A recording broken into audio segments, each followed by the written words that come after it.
Hi guys, and welcome to episode 4 of the APB podcast. I just want to start this week's episode by thanking the thousands upon thousands of viewers and emailers that we've had over the last few weeks. But wanting to remind you that if you have got any feedback on the podcast, or any questions about the game itself you want to ask me or any of the developers here, please drop us a line, podcast@apb.com, and we'll do our best to get back to you or include the feedback in future episodes. Now, on the subject of what people want to see, we've had thousands of emails asking for full gameplay rundown of APB. Now, we are actually working on this episode, so please check back with us. It takes quite a while to put it all into 5 minutes. You'd be surprised how much there is actually to speak about. But that'll be coming in a few weeks. This week, however, we're going back to the symbol editor, which a couple of weeks ago we showed in a little bit of depth, but we're going into much more depth this week. We've had questions from people asking, are these symbols you're showing off something that take hours to create? So I sat down with John Stockwell, who's one of the lead concept artists on APB, and he created a couple of symbols in a few minutes, and he's going to show you now how that works. Here he goes. I'm here with John Stockwell, one of the senior concept artists on APB. Thanks for taking some time out, John. That's all right. Now, a lot of you wrote in and asked about the symbol editor itself that we showed during some of the E3 videos. There's a bit of a whirlwind overview on how it works. So what John's kindly going to demonstrate for us today is a couple of symbols he's going to create for us. And he's going to talk to you about how simple it is to create some of the designs.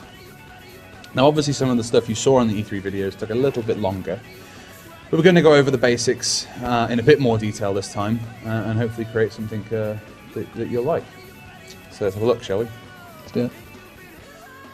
Okay, so here we're going to show you a couple of symbols being made in the designer, and basically just to show you how quickly you can make some pretty interesting shapes and designs. So you can see shapes are just being dragged onto the canvas here. We've got a whole selection of simple stars and squares and things, and then more intricate designs like a skull and a hat. And these are just being moved around the canvas. They've got different effects applied to them. In this case, you can see they've got an outline effect applied to them, and they're just being moved around and grouped together over at the side in the layer stack, and scaled and coloured together. Now, if you follow the layers over at the side, you can see that there's only about 7 layers here, and it's already quite an interesting picture. And these just being selected together, moved out of the way, and then bringing on some more designs. You can see a couple of guns being added to the picture here, and flipped around and moved in such a way to make a cool little picture. And here we've just added a square to the background, and that's having some different effects applied to it, coloured, and ending on this sort of graffiti tag fill, and that's just been had a gradient added to it just to soften it off at the edges. So finally, just colouring the hat.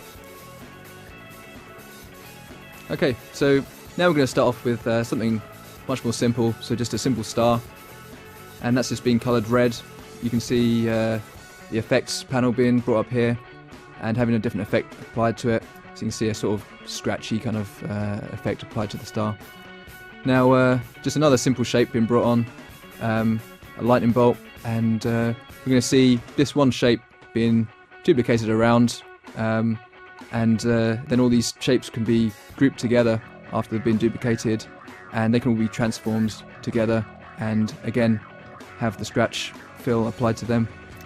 So we've got like a massive selection of symbols, and some more interesting and intricate than others, and in this case you see a hand design being brought on and having a stroke effect applied to it.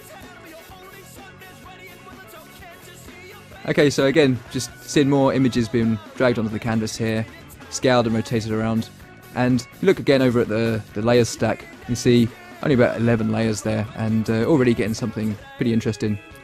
Here you can see some flourishes being added, a stroke effect applied to them, flipped around, duplicated, coloured to suit the background, and now we're just going to select all those layers that are red, and just go to the colour palette just now and just try some different colours, see what could work, and yeah, that's looking pretty nice, and I think that would look pretty good on a t-shirt, car, or even a tattoo. The bay, up.